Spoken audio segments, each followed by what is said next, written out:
네, 안녕하십니까. 기초한국사 강의를 진행을 하고 있습니다. 지난 시간에 청동기 시대와 철기 시대에 대한 내용들을 살펴봤었죠. 북방계통의 청동기가 들어와서 나타난 영향, 그리고 중국의 그 춘추전국 시대 때의 철기가 들어와서 나타난 영향, 그리고 청동기 문화를 토대로 한 사회를 군장사회라고 그랬던가요? 철기 문화를 토대로 한 사회를 연맹사회라고 그러죠. 사회 발전 단계에서 군장사회, 연맹사회, 그 다음 단계가 뭐예요? 고대사회죠. 자, 그래서 오늘 이 시간에는 철기 문화를 토대로 해서 성장한 고대국가, 이른바 삼국, 고구려 백제 신라와 통일신라, 발해에 대한 내용들에 대한 설명을 좀 살펴보기로 하고요. 그리고 이제 이 시대 때의 발전 과정에서의 특징적인 왕들의 업적을 중심으로 해서 살펴보도록 하겠습니다. 일단 사회 발전 단계는 이렇습니다.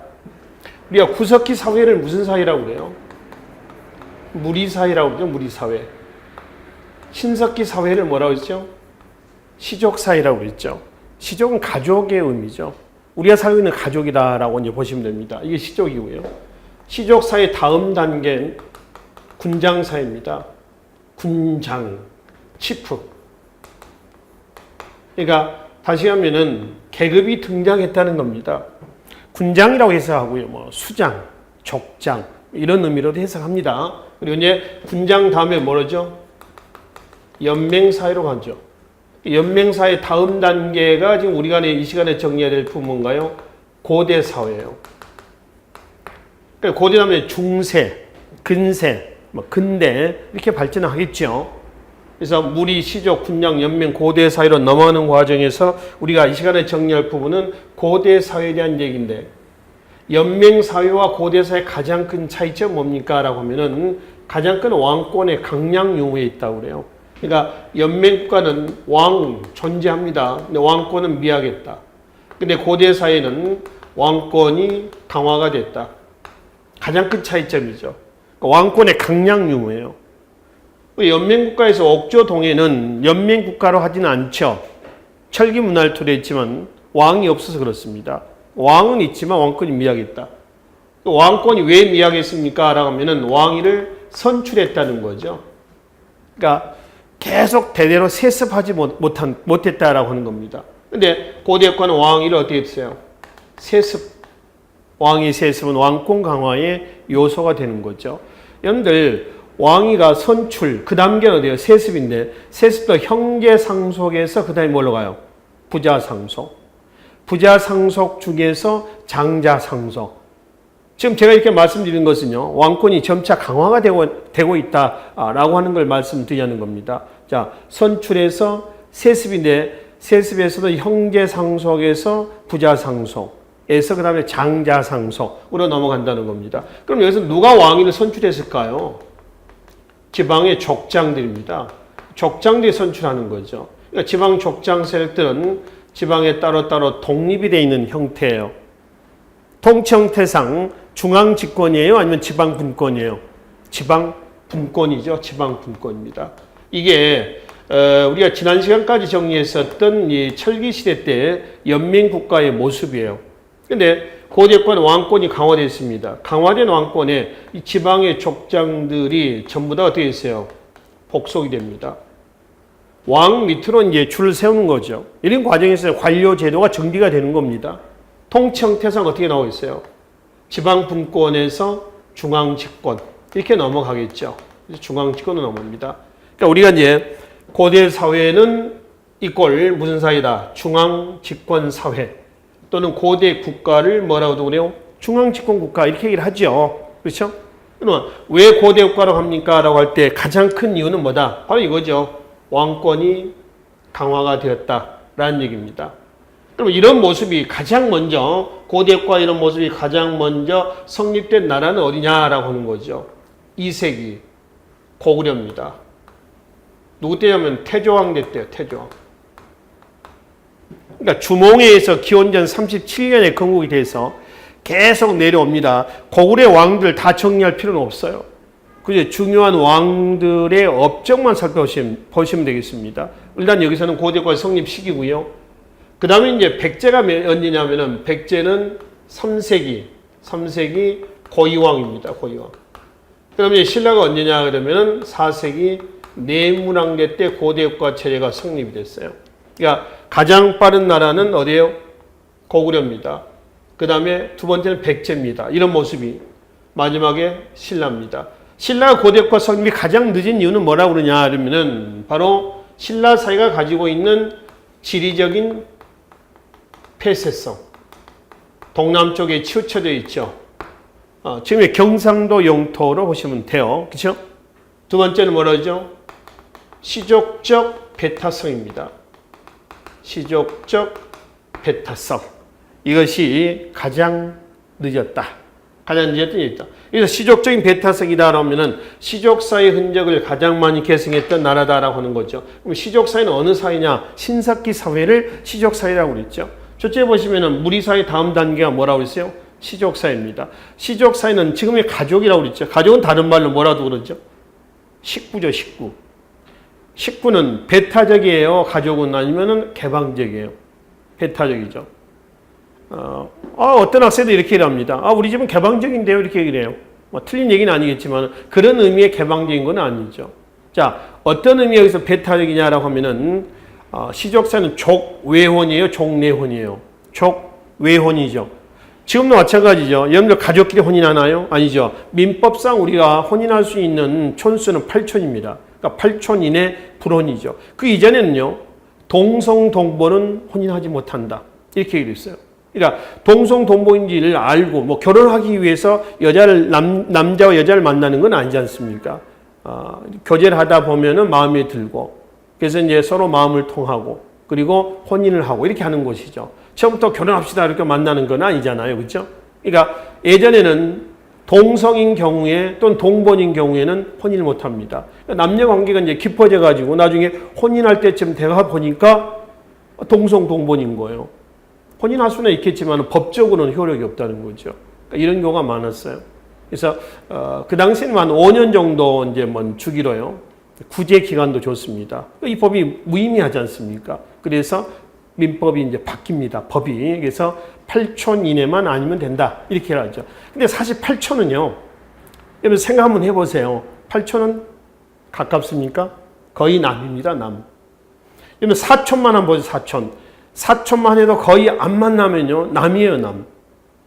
뭐 가족 행사에서 가끔 보면은 사촌끼리 만나는 경우가 있지요. 제가 뭐 개인적인 얘기입니다만은 저도 그 사촌 형님이 한 분 계시는데 뭐 형이 여러 분 계시는데 그분 중에 그 중에 이제 한 분이 계시는데 제가 고등학교 졸업하고 나서는 거의 못 뵌 것 같아요. 지금 뭐 살아 계십니다. 살아 계시는데 돌아가셔서 못 뵌 게 아니고요. 그래서 살아 계시는데 또 고등학교 졸업한 지가 몇 년 됐는데요. 굉장히 오래됐거든요. 그래서 그게 사촌과의 관계예요. 근데 8촌을 한번 보자는 겁니다. 곱하기 2예요. 그 밑에입니다. 그렇죠? 그거 어떻게 하냐는 얘기죠. 모르거든요. 길 가다가 막 싸우다가 뭐 동성동본 족보 따집니까? 그러지는 않지 않습니까? 그렇죠? 따라서 8촌 이내만 아니면 혼인할 수 있다라는데 사실은 8촌은 남이다. 이렇게 보시면 됩니다. 여튼 그 시족사회, 신석기 사회의 족외혼의 그 풍습에서요. A 시족과 B 시족이 혼인하는 겁니다. 혼인하는 과정에서 마음에 든다 혼인하자 해서 바로 혼인하는 건 아니잖아요. 그렇죠? 마음에 들면 혼인 준비를 하고 또 살림살이를 사고요. 뭐 집도 구하고요. 이런 과정에서도 파혼이 되기도 하지 않습니까? 그러니까 혼인한다라고 하는 것. 만약에 그런 과정을 거쳐서 혼인한다라고 하면요. 그 가족으로서 가족이 일어나서 다 받아주는 거죠. 근데 그 과정이 어렵습니다. 그래서 가족은 배타적이다. 굉장히 어떻게 보면 폐쇄적이다. 라고 하는 것이죠. 그 시족적인 배타성을 가장 많이 가졌던 나라가 어디예요? 신라입니다. 시족적 배타성은 뭐가 있냐면은 우리가 다음 시간에 우리 한번 살펴볼 뿐입니다. 시족의 공동회의, 만장일치로 운영됐다는 뭐가 있어요? 화백하고요. 청소년 집단 뭐가 있습니까? 화랑도가 있습니다.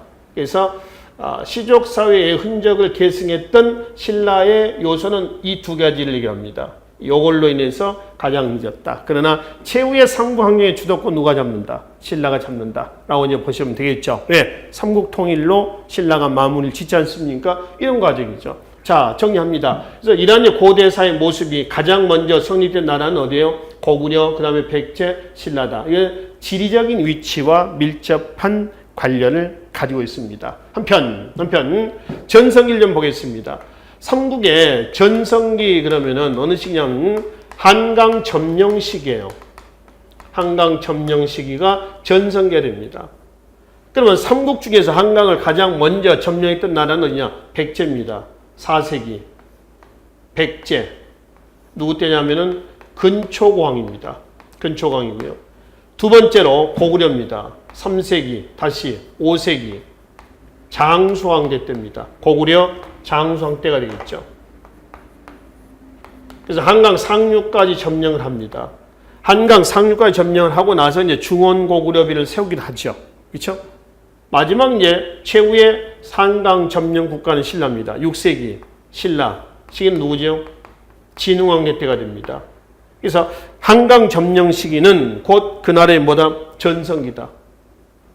그래서 근초광이라든가요. 그 다음에 장수왕이라든가요. 진흥왕 때 업적은 여러분들이 고대과 왕들의 업적 정리하시면서 꼭 기억을 하셔야 될 부분이에요. 왜요? 시험에 나오니까 그렇습니다. 여러분들이 공부하시는 목적은, 역사를 공부하는 목적은 뭐라고 그랬던가요?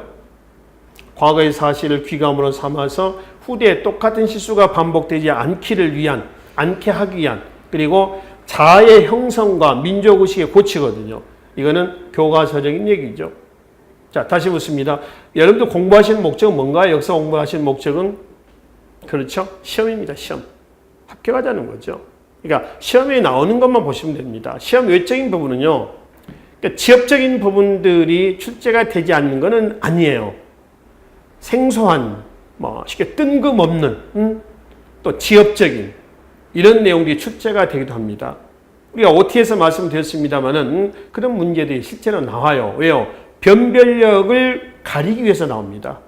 공무원 시험은 선발 시험이 아니라 탈락 시험이다. 이렇게 보시면 돼요. 말씀드렸었죠? 자, 그래서 고구려, 백제, 신라에서 우선 여러분이 정리하셔야 될 왕은 백제 근초왕, 고구려 장수왕, 신라 진흥왕, 이 업적을 살펴보시면 돼요. 한편 한강을 점령했다는 근거로서 근초광 때 한강 하류를 점령하고 나서 요서, 산둥반도 쪽입니다. 일본의 규슈, 여기까지 진출합니다. 고대 상업 세력을 형성을 하죠. 이게 근초광의 업적이에요. 여러분들 자료에 근초광 백제 뒷장에 보시면은 백제 발전 과정에 언급이 되어 있습니다. 그러니까 요서, 산둥, 규슈 진출해서 고대 상업 세력을 형성했다는 얘기는 나중에 지도에서 보겠습니다만은 근초광의 업적이고, 한편 장수왕 대 한강 점령의 근거는 뭐냐? 그러면은 말씀드렸죠. 중원 고구려 비를 통해서 확인합니다. 유일하게 한반도에 남아있는 고구려 금성문입니다. 우리나라 남아있는, 그래서 중원 고구려비, 공식 명칭은 충주 고구려비입니다. 충주의 지명 이름을 따서 당시 중원 고구려비 이렇게 하죠. 충주에 사시는 분들은요, 충주에 가면 충주 고구려비 박물관이 아담하게 전시가 되어 있어요. 가까운 데 사신 분들은 한 번씩 가서 한번 눈으로 귀로 한번 보고 듣고 하는 것이 훨씬 효과적인 학습 방법 중에 하나가 되겠습니다. 그래서 중원 고구려비 또는 충주 고구려비 이렇습니다. 원명칭 그렇습니다. 한국사 능력 검정 시험에는요, 중원 고구려비라는 얘기보다는 충주 고구려비 이런 용어가 많이 나옵니다.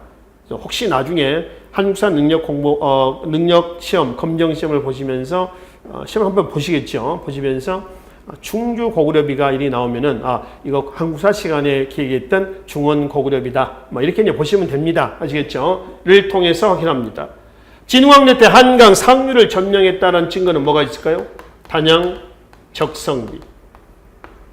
이 단양 적성비 어디 있냐면은 중앙고속도로 아마 상행선, 제 기억으로는요, 상행선 단양 휴게소가 있어요. 상행선 단양 휴게소가 있고요. 하행선 단양 휴게소가 있거든요. 상행선 쪽에 아마 있었던 것 같아요. 휴게소 바로 위쪽 산입니다. 휴게소가 산 중턱에 있고요. 거기서 한 200m 정도 위쪽, 산 쪽으로 올라가면은 단양 적성비가 있습니다. 실제 그거고요. 원래 있었던 거고요. 거기서 바로 내려오면 남한강이 보여요. 남한강이 단양 그쪽으로 해서 남한강이 흘러가지 않습니까? 최고의 구석지대 때 유적지에서 단양 금굴이라든가 그쪽에 있는 곳입니다. 예. 혹시 나중에 중앙고속도로를 어떤 경유를 하시게 되다면은 단양 휴게소에 한번 들려서 단양 적성비도 한번 보시는 것도 좋은 학습 방법일 겁니다. 보면은 여기가 이런 곳이구나라고 하는 걸 느끼실 거예요. 그리고 이제 한강 상류를 점령했다는 증거고요. 한강 하류를 점령했다는 증거로서는 뭐가 있을까요? 북한산 비가 있습니다. 북한산 순수비. 서울에 있죠. 서울 북한산 매봉에 있습니다. 너무 많이 훼손이 돼서요. 이게 다시 국립중앙박물관으로 옮겨와 있고요. 현재 원래 있었던 곳에는 단양 적성비가 여기에 있었다라고 하는 기념비만 이렇게 있고요. 원본은 용산 국립중앙박물관에 들어가 있어요. 그래서 이거는 한강 하류까지 점령했다는 증거입니다. 그래서 순수비입니다. 순수비는 왕이 직접 가서 세운 걸 순수비라고 그러고요. 단양 적성비는 순수비가 아닙니다. 이거는 왕이 직접 가서 세운 비석은 아니다. 라고 이제 보시면 되겠습니다. 자, 그래서 이제 삼국의 왕 중에서 우선 기억을 하셔야 될 근초고왕, 고구려, 장수왕, 신라진흥왕은 한강 점령 시기와 관련해서 정리를 좀 하시다라고 하는 겁니다. 기타 이제 왕들은 지금 자료에 보시면은 고구려의 광개토왕이 있고요. 그 다음에 장수왕 나와 있죠. 또 다음 장에 보시면은 백제 근초왕 밑에 누가 있어요? 성왕이 있습니다. 다음 장에 보시면 신라의 내무왕이 있고요. 그 다음에 6세기 지증, 법풍, 진흥왕의 업적에 대한 내용들이 소개가 되어 있습니다. 이 왕들의 업적에 하나하나 내용들은 여기서 살펴보지는 않겠습니다. 여기서는 한강을 중심으로 해가지고 대외 팽창했던 시기를 당시 지도를 통해서 우리가 확인 좀 하도록 하겠습니다. 자료에 보시면은 5세기 고구려, 백제 4세기, 신라 6세기 때 지도가 있습니다. 그 지도를 가지고 우리가 좀 학습을 좀 한번 해봅시다. 자, 일단 대간에서 4세기 때 지도 제가 한번 그려보겠습니다. 4세기 때. 자, 5세기 때 지도도 한번 그려보죠. 5세기 때. 한반도를 중심으로 하고 있습니다. 그 다음에 6세기 때 지도도 한번 그리겠습니다. 그 다음에 신라 삼국 통일 이후에 7세기에서 10세기. 그러니까 통일신라하고 발해가 있었던 시기죠. 남북국 시대라고 얘기합니다. 그래서 7세기, 10세기 때의 지도까지 해서 살펴 한번 봅시다. 일단 한강을 한번 그려보죠. 한강을. 남한강, 북한강이라고 합시다. 한강이라고 가정하고요. 한강입니다. 위쪽은 이제 북한강이고 밑에는 남한강이 됩니다. 한강이 자, 봐봐요. 여기서 1에서 2로 흘러갑니까? 아니면 2번에서 1번 흘러갑니까? 1에서 2로 흘러갑니다. 즉, 한강의 방향은 흐르는 방향이 이렇습니다. 이렇게 가는 거죠. 이거 북한강입니다. 내려와서 양수리에서 만나서 이렇게 갑니다. 양수리는 두물머리라고 그러잖아요. 양평 쪽에 그게 양수리, 경기 남양주시 쪽이죠. 양평이 아니라 남양주군요. 그죠? 거기에 두물머리라고 순우리말입니다. 양수, 두 물이 만난다고 해서 양수리, 이렇게 얘기를 합니다. 그래서 물이 북한강에서 이렇게 흘러가고 남한강에서 흘러서 만나서 서울을 통과해서 이렇게 흘러갑니다. 자, 굳이 제가 한강물이 흘러가는 방향까지 말씀을 드린 이유는 어디냐라고 하면은 예전에 아주 옛날입니다. 온라인 강의에서 이렇게 이제 강의를 한번 했었습니다. 했더니 이 방향을 얘기하지 않고 여기가 상류고요. 상류 쪽에 단양 적성비, 하류 쪽에 북한산비 이렇게 있습니다. 그래서 얘가 상류고 하류고 이렇게 했더니 어떤 학생이 질문해 왔습니다. 뭐라고 했냐 했더니 선생님 물이 어떻게 밑에서 위로 흘러갑니까? 그렇죠? 보면 여기서 물이 이렇게 흘러가는 거죠. 위로 올라가는 꼴이 되는 거지 않습니까? 그렇죠?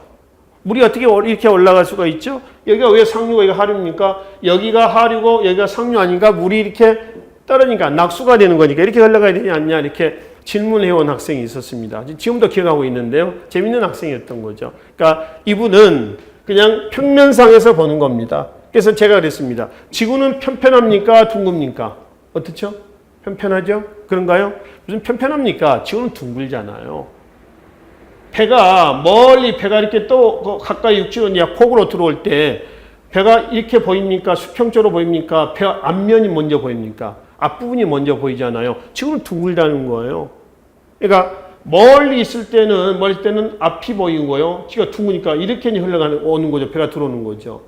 그럼 우리나라에서 지구상에서 우리나라에 여기가 있다 그러면은 우리나라 지구를 뚝 반대편, 지구 반대편, 여기는 어디예요?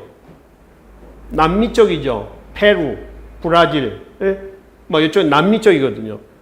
그러면 생각 한번 해보세요. 남미에 있는 사람들 그러면은 거꾸로 이렇게 걸어 다니고 있다는 얘기입니까? 그건 아니지 않습니까? 그래서 한강 흐르는 방향을 여기가 상류, 여기가 하류 이렇게 이제 설명 한번 해드린 적이 있습니다. 여기가 상류고요, 여기가 하류라고 하는 걸 말씀드린 겁니다. 그럼 우리는 지금 상하류를 보자는 건 아니고요.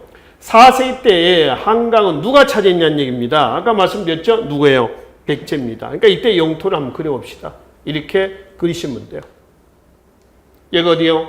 고구려, 여기 어딘가요? 백제, 여기는 신라입니다. 여기는 가야입니다. 가야. 가야는 금관가야와 후기가야, 대가야가 있는데 전기가야가 금관가야입니다. 김수로에 의해서 건국이 됐다는 거고요. 김수로 왕의 형이 누구냐면은 이진아시라는 사람입니다. 이진아시라는 사람은 대가야를 건설했던 사람이에요. 대가야를 건국했던 사람입니다. 하여튼 이때는 지금 금강가야가 더 주도권을 잡고 있었어요. 금강가야, 뭐 대가야, 소가야, 아라가야, 고령가야 등에서 6가야가 있잖아요. 그 6가야가 있는데 그 중에 전기가야 이꼴 금강가야, 후기가야, 대가야 이렇게 보시면 돼요. 그러니까 가야는 다 속속들이 볼 필요 없습니다. 그 금강가야는 중심이 어디냐 그러면 어디예요? 지금의 김해입니다. 김해. 대가야는 지금의 고령이 되는 겁니다. 여튼 4세기 때 한강을 점령했던 나라 어디다? 백제다.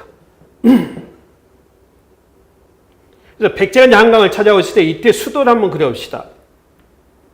신라 수도는요, 내내 금석입니다. 신라는 4세기, 5세기, 6세기 통일 이후에도 내내 어디예요? 금성이 되는 겁니다. 경주예요. 그러면 이제 고구려하고 백제 수도 볼까요? 고구려는 어디냐 그러면 고구려 주몽이 고구려를 건국했던 곳은 졸본이냐 졸본. 그러니까 북부여에서 동부여로 왔다가 동부여에서 해모수에 서자 누가 주몽이 태어나서 아래서 태어나서 그 해모수의 적자였던 대소 왕자의 핍박을 받지요. 그래서 주몽이 어디로 옵니까? 졸본으로 내려와서 졸본 내려왔더니 5개 부족이 있었는데 그 중에 게르부의 소소노라고는 여인을 만나는 거죠. 의도적인 접근이에요. 그래서 주몽이 사실은 동부에 살고 있었을 때에 예시라는 여인과 혼인관계에 있었어요. 그 사이에서 나중에 얘기입니다만 유리라고 하는 아들도 태어나지 않습니까? 근데 이제 대소 왕자의 박해를 받고 졸본으로 내려왔더니 아무 이제 신분은 왕자지만은 뭐 서자 출신이지만은 왕자지만은 돈이 없어요. 세력이 없잖아요. 그래서 내려와서 5부족 중에 하나였던 게르부의 소소노라고는 여인을 만나는 거죠. 소소는 사실은 남편이 죽었어요. 아들만 둘이 있었거든요. 비류하고 온조입니다. 혹간 주몽의 아들로 이렇게 이제 많이 얘기도 하기도 합니다. 물론 주몽의 아들은 맞습니다. 근데 생물학적으로는 주몽과 비류와 온조는 주몽의 아들이 아니고요. 이 중에 소소노의 두 아들인데 이 애는 이제 주몽을 의붓 아버지로 소소노 어머니가 재혼한 거 아닙니까? 그래서 의붓 아버지로 새 아버지의 기능을 하는 거죠. 그러니까 주몽은 사실 어떻게 보면 의도적으로 경제적인 실리를 얻기 위해서 소소노에게 접근하는 겁니다. 사실 소소노는 주몽이 혼인한 줄은 몰랐거든요. 나중에 유리가 찾아와서 비류하고 온조에게 자기 아들에게 왕위를 넘겨줄 것 같았는데 왕위를 누구한테? 유리에게 넘겨주고요. 그리고 또 왕후도 자기 이제 왕후였었지 않습니까? 근데 왕후도 같이 내려왔었던 애씨, 유리의 어머니죠. 주몽의 본처입니다. 얘한테 왕후를 주고 그리고 자기 이제 소후, 그러니까 어떤 그 첩이죠. 밑으로 강등시키고. 그러니까 소소노하고 비류하고 온조가 배신감을 느끼는 겁니다. 그래서 어디로 옵니까? 한강 쪽으로 내려와서 백제를 건국하는 거죠. 그것도 이제 소소노라고 하는 여인이 돈이 좀 있어서 그렇습니다. 또 이제 경제적인 기반이 있었기 때문에. 그러니까 신처의 조선상고사를 보면 이런 기록이 나와요. 소소노에 대한 평가를 굉장히 높이 해놓습니다. 고구려하고 어디를? 백제를 건국한 여인이다. 고구려하고 백제 창업자다. 이렇게 얘기를 했습니다. 실제 틀린 얘기는 아닌 것 같아요. 그래서 비류 온조가 내려와서 온조에서 이제 백제가 건국되는 이런 과정이 되는 겁니다. 자, 그래서 일단 고구려는 주몽에서 졸본에서 건국됐다가 2대 왕이 누구예요? 유리왕이에요. 유리왕대 때에 어디로 1세기 때에 국내성으로 수도로 옮겼습니다. 그래서 이때는 지금 4세기 때는 고구려는 국내성입니다. 백제는 한성입니다. 서울의 석촌동 쪽 부근이 바로 백제 한성으로 얘기를 하고 있습니다. 그래서 4세기 때 이제 삼국의 수도를 정리하면 되겠고요. 5세기로 하겠습니다. 5세기는 이제 누가 한강을 차지했나요? 고구려가 차지합니다. 이때 이제 영토는 이렇게 그려지면 돼요. 이런 상태입니다. 얘가 고구려가 되는 거고요. 백제가 되고요. 여기는 신라가 됩니다. 여기는 어디예요? 가야입니다. 근데 여기 가야의 중심 어디냐면은 6가야 중에서 어디예요? 대가야예요. 대가야입니다. 금강가의 중심이 어디라고 있죠? 김해입니다. 김해. 대가의 중심은 경상북도 고령 쪽이에요. 고령. 그래서 금강가야에서 대가야로 세력이 넘어갔다가 대가야도 562년 신라에 병합되면서 6세기 중엽에 가면은 대가야는 없어져요. 물론 금강가야도 532년 신라 법흥왕대 때에 병합이 됐고 대가야는 562년 신라 누구 때요? 진흥왕대 때 신라에 병합이 됐습니다. 금강가야 세력 중에서 신라에 들어가서 좀 성공한 가문 중에 하나가 김유신계죠. 김유신 금강가야입니다. 김유신의 아버지가 김서현이고 김서현의 아버지가 김무력이고요. 그 다음에 김무력의 아버지가 김구혜입니다. 그러니까 김유신의 4대 때에 4대 할아버지 때 신라로 들어가는 거죠. 이 옥천, 충청 옥천입니다. 관산성 전투라고 해서요. 신라 진흥왕이 백제 성왕을 죽일 때 이때 진흥왕이 성왕을 죽인 건 아니고요. 금관가야계의 김무력 있죠. 그러니까 김유신의 할아버지입니다. 김무력 장군이 성왕을 죽여요. 그 김무력 다음에 김서연, 그 다음에 김유신 김춘추 시대 때 연계해서 삼국 통일을 주도했던 그 김춘추였습니다. 그래서 이제 금강가야의 대표적인 김유신 가문이 있고 대가야 그러면 신라에 들어갔던 음악가 중에 누가 있어요? 우륵이 있죠. 충주에 가면 탄금대 공원이라고 있습니다. 대가야가 멸망했다. 즉 자기의 조국이 망했다라는 소리를 듣고 거기에서 아주 구슬프게 가야금을 탔다. 그래서 탄금입니다. 충주 쪽에 있습니다. 충주 고구려비 중원고구려비 박물관하고요. 한 20분 정도 거리에 있습니다. 승용차로. 여기는 또 조선시대 때 외란 때에 그 신립 장군이 배수의 진을 쳤던 그러니까 뒤에 남한강 있잖아요. 배수의 진을 쳤던 곳이 바로 탄금대 전투 쪽이죠. 쳤죠. 그래서 서울로 들어온 길목이 뚫린 겁니다. 그래서 선조가 한양을 버리고 의지로 몽진하는 도망을 가는 이러한 또 과정도 있었어요. 그 탄금대 충주예요. 그래서 이제 일단 금강가의 김유신과 대가의 우륵이 있었습니다. 그래서 이때 이제 수도를 한번 봅시다. 고구려는 국내성 통부에서 장수왕대 때에 427년에 수도를 어디로 옮겼어요? 평양으로 옮깁니다. 그리고 백제는 원래는 어디였어요? 한성에서 어디로 왔습니까? 웅진으로 왔습니다. 왜냐하면은 427년에 고구려 장수왕이 내려옵니다. 장수왕의 업적이 한번 보실래요? 평양천도가 있습니다. 평양천도의 의미는 수도로 옮긴다는 것은 왕권 강화의 의미가 있고요. 고구려의 남진 정책의 의미가 있고요. 서해안 진출을 확보해서 서해안 진출의 교두보를 확보를 하겠다라고 하는 것도 있고요. 또 내려옴으로 인해서 백제와 신라를 압박하겠다는 이런 의도가 있어요. 그러니까 평양으로 수도를 천도한 목적, 의도입니다. 그러니까 내려오니까 백제하고 신라가 손을 잡는 거죠. 이게 나제 공수 동맹입니다. 433년 백제 비왕과 신라 눌장 간에 나제 공수 동맹이 체결이 돼요. 그래서 이제 장수왕의 남진을 막았습니다만은 장수왕이 머리를 쓰는 거죠. 백제 왕이 누구냐면 계로왕입니다. 장수왕 때. 계로왕 그러면은 바둑광으로 기억돼요. 바둑광. 요즘에 이창호 구단이라든가 옛날 조훈현 구단이라든가 이런 정도의 바둑에 아주 푹 빠진 사람이에요. 바둑에. 그래서 이제 장수왕이 머리를 좀 쓰는 거죠. 도림이라고 하는 간첩 승려를 보냅니다. 고구려 승려입니다. 도림은 간첩 승려를 보내서 계로왕하고 바둑을 두게 하는 거죠. 한 번 이겼다가 한 번 져줬다가 땡겼다 늦췄다 계속 반복하는 거죠. 그러니까 바둑에 푹 빠지게 하는 겁니다. 정사를 안 보는 거예요. 이때 장수왕이 내려와서 계로왕을 죽입니다. 아, 괴로워. 그러면서 죽었대. 그래서 계로왕이라고 그래. 농담. 자, 그래서 계로왕이 죽고 문주왕제 때에 한상에서 어디로 왔어요? 바로 웅진으로 수도를 천도했습니다. 웅진. 어딘가요? 공주입니다. 공주도 굉장히 배타적인, 또 지역들은 폐쇄적인 그런 지역이기도 합니다. 지금도 그래요. 그러니까 지방색이 좀 강합니다. 그래서 나쁘다 그런 건 아니고요. 일단 지역적인 특성이 그렇다는 겁니다. 똘똘 뭉쳐있는 어떻게 뭐 긍정적인 좋은 측면도 있죠. 어떤 그런 지역이 공주예요. 그래서 이제 문주왕제 때 공주로 옮겼어요. 신라는 변함이 없습니다. 그리고 이제 가야의 중심은 금강가야에서 대가야로 넘어간 상태입니다. 고령이 되겠죠. 이게 5세기 때 옮깁니다. 그리고 장수왕은 한강 상류까지 내려와서요. 여기다가 뭐를 세웠어요? 바로 중원 고구려비를 세웠습니다. 이게 아까 여기서 말씀드렸던 금성문 중에 하나예요. 중원 고구려비입니다. 물론 광개토왕 비문도 장수왕의 업적이기도 합니다만 이거는 한강 점령만 두고 살펴보자는 겁니다. 그리고 4세기 백제가 한강을 차지했었을 때에 어디 갑니까? 바로 요서. 요서는 여기가 요하강이 있었죠. 요동, 요소 그렇죠. 요서. 그 다음에 여기는 선둥반도죠. 일본의 큐슈까지 진출합니다.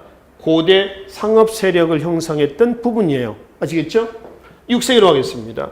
그 6세기 때 한강은 누가 차지했느냐? 신라가 차지하죠. 이때 영토는 이렇게 그려볼 수가 있습니다. 여기가 고구려고요. 여기는 백제입니다. 여기는 신라입니다. 가야를 여기다 그려놓으면 어떻게 됐어요? 잘못된 시도가 돼버려요. 왜요? 진흥왕제 때에 신라에 완전히 대가야를 끝에서 병합이 됐다고 그랬어. 그러니까 6세기 때는 6세기 진흥왕 562년 이 이후에는 가야는 없어져야 돼요. 아시겠죠? 그럼 이제 한강 상류를 점령하고 세웠다라고 하는 단양적 성비. 이 금성운 중에 단양적 성비는 순수비가 아니라고 그랬습니다. 순수비라고 하는 것은 왕이 직접 가서 세운 비석을 뭐라고 그래요? 순수비라고 일합니다. 순수비. 왕이 직접 가서 야 여기까지 우리 땅이다. 야 말뚝 하나씩 퍼거나 해놓은 거죠. 4개가 있습니다. 그것이 한강 하류를 점령하고 세웠다는 북한산비, 대가야를 쳤던 창녕비, 함경도까지 진출했다는 증거로 마울령비, 황초령비를 씁니다. 4개입니다. 순수비는 바로 황초령비, 마울령비, 북한산비, 창녕비. 여기에 4개 순수비고요. 단양적 성비는 순수비하고는 관계가 없습니다. 그래서 한강 하류를 통해서 중국과 다이렉트로 수교할 수 있는 틀이 되는 거죠. 그러면 고구려 수도는 어딜까요? 6세기 때. 고구려는 장수왕대 427년에 평양천도 이후에 계속 어디예요? 평양이 되는 거죠. 백제는 어디냐면은 이건 웅진이라고 그랬죠. 공주입니다. 웅진에서 어디로 왔습니까? 바로 사비. 지금 어딘가요? 부여죠. 부여도 조금 그 배타적인 폐쇄적인 그런 지형이기도 합니다. 특히 귀족들의 토착 세력들의 어떤 세력이 강했던 그런 지역이 부여예요. 사비거든요. 그래서 무왕이 있죠. 신라의 그 선화공주하고의 로맨스를 뿌렸던 그 무왕 있잖아요. 그 무왕이 수도를 어디로 옮기려고 그래요? 익산으로 수도를 옮기려고 합니다. 익산 전라북도죠. 그러니까 익산에 가면은 백제 왕궁 터도 있고요. 그렇죠? 왕궁 터도. 특히 이제 유네스코 세계 문화유산에 등재된 지역이 백제 역사 유적지구라고 해서 어디예요? 공주, 부여. 그 다음에 백제 수도 천도는 안 됐지만 어디예요? 익산. 익산에 들어갑니다. 백제 역사 지구. 그래서 공주, 부여, 그 다음에 익산. 이 지역이 유네스코 세계 문화유산에 등재가 된 지역이에요. 이 지역은 여행을 한 번씩 해볼 만한 지역이기도 합니다. 그렇죠? 무왕대 때였습니다. 근데 무왕대 익산천도는 되지는 않았습니다. 여튼 이거는 사비에서 660년에 사비사기 나당연합군에서 함락이 되면서 백제는 막을 내리게 되는 거죠. 자, 일단 이제 수도는 이렇습니다. 평양, 금성, 그다음에 어디? 사비가 되는 거죠. 가야는 없어야 됩니다. 6세기 때입니다. 그런 이제 7세기, 10세기 이제 통일 이후 상황이죠. 이거는 남북구시의 때입니다. 그래서 신라 삼국 통일로 인해서 그어진 영토는 어디예요? 대동강 원산만이죠. 대동강 원산만 이북엔 어딘가요? 이거는 통일신라. 남국이라고 그러죠. 여기는 어디죠? 발해가 되는 거죠. 남북국 시대. 이 남북국이라고 하는 용어를 처음 쓴 사람은 18세기 실학자 누구예요? 유득공입니다. 그래서 이제 중국은 수나라에서 어디 옵니까? 당으로 넘어오죠. 당. 그 북쪽에는 돌골이라는 나라가 있었습니다. 그래서 돌골, 당, 발해, 통일신라 이거는 일본도 있죠. 외도 있었습니다. 이게 이제 7세기, 10세기 때의 그 관계인데 통일신라의 왕 중에서 통일신라가 중대를 주로 얘기하는데요. 상중하대에서 꼭 기억을 하셔야 될 왕이 누구냐면은 신문왕입니다. 이 신문왕의 업적은 꼭 기억을 하세요. 항상 출제가 되거든요. 자, 자료에 보시면은 통일신라의 신문왕의 업적에 대한 얘기가 있습니다. 여러 가지가 있죠. 이 신문왕의 업적은 궁극적으로 뭐 하자는 거냐 그러면은 왕권 강화다. 신문왕의 왕권 강화책은 꼭 기억을 하시고요. 이 신문왕의 왕권 강화의 핵심 참모 역할을 했던 사람들이 누굽니까? 그러면 누구죠? 육두품들입니다. 골품제도에서 육두품 나중에 보겠습니다만은 육두품은 킹메이커 역할을 하는 사람이죠. 조선을 건국했던 사람이 누구예요? 이성계죠. 이성계와 누구하고의 만남인가요? 정도전이죠. 우리가 이제 조선 건국자는 이성계라고 하지만 사실은 이성계는 바지사장입니다. 그러니까 이성계는 허수아비예요, 사장. 허수아비입니다. 실질적인 조선의 건국의 주역은 정도전이죠. 정도입니다. 이런 관계라든가 또 조선의 세종 그럼 누가 기억나십니까? 세종의 체제를 서포트해줬던 사람이 누구예요? 황희죠, 황희. 황희 정성 그러잖아요. 황희와 세종과의 만남. 그렇죠? 이런 것들이 역사 속에서 보면은 짝을 이렇게 이뤄가지고요. 체제를 정비해 나가는 사람들이 나오지 않습니까? 뭐 이런 것들을 이해를 하시면 됩니다. 그래서 신문왕의 이 왕권 강화 정책의 핵심 참모 역할 같은 사람 누구라고요? 육두품. 자, 이런 신문왕의 업적들은 교재 프린트 자료를 통해서 확인을 좀 하시면 되겠습니다. 그러면 신라의 신문왕을 염두에 기억을 하신다면은 발해에서는 누구를 기억을 하시냐? 그러면 발해에서는 문왕, 무왕 다음에 누가 나오죠? 8세 우방에 문왕이 나옵니다. 이 문왕의 업적을 기억을 좀 해 두시면 됩니다. 문왕 앞이 무왕이라고 그랬죠. 한자는 문무할 때 무자고요. 이 문왕은 문무할 때 문자입니다. 인문 문자예요. 이때는 무자가 들어간 사람은요, 좀 칼로 통치한 사람이에요. 칼.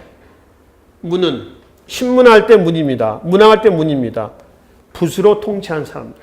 이렇게 보시면 돼요. 그러니까 왕의 시호에서 이런 냄새를 우리가 맡을 수가 있습니다. 그래서 문왕의 업적들 역시 나와 있죠. 뭐 세세한 내용들 여기서 볼 필요는 없겠습니다만은 문왕의 업적이라든가 신문왕의 업적은 여러분들이 꼭 기억을 좀 해 두시라라는 얘기입니다. 그래서 4세기 때는 백제 중심으로 해서 근초광, 5세기 때는 고구려를 중심으로 해서 뭐 광개토왕이나 장수왕, 6세기는 신라를 중심으로 해서 지증, 법풍, 진흥할 때 그 진흥왕을 중심으로 해서 보시고 7세기, 10세기에서는 통일신라의 신문왕, 그 발해에서 누구죠? 문왕. 여기에 업적을 중심으로 해서 여러분들이 정리를 좀 하셔야 될 것 같습니다. 그래서 고대국가의 발전 과정에서 얘기할 것은 여기서 끝날 것은 아니겠지만은 사실은 중요한 내용들, 흐름을 중심으로 해서 한번 살펴봤습니다. 실제 기출문제를 통해서 우리가 이 단원에 어떤 문제들이 어떻게 출제가 됐는가라고 하는 것을 살펴보기로 합시다. 뒷장에 보시면은 기출문제 세 문제를 제가 부록으로 넣어놨습니다. 1번 한번 보시면은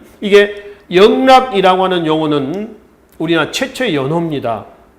연호 사용은요, 안으로는 왕권이 강화가 됐다. 밖으로는 중국과의 대등함이다. 이걸 의미합니다. 이게 연호 사용의 의예요.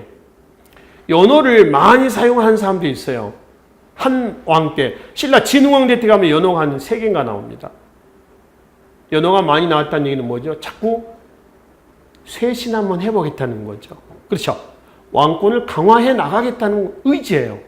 그러니까 연호가 많이 사용됐다는 것은 그러한 정치적인 의미하고 연계를 좀 시켜서 이해를 하시면 됩니다. 그러면 영락이라고 하는 이 문장은 이제 공부를 좀 하셨던 분들은 딱 보면은 광개토왕 비문이다. 이렇게 보시면 되죠.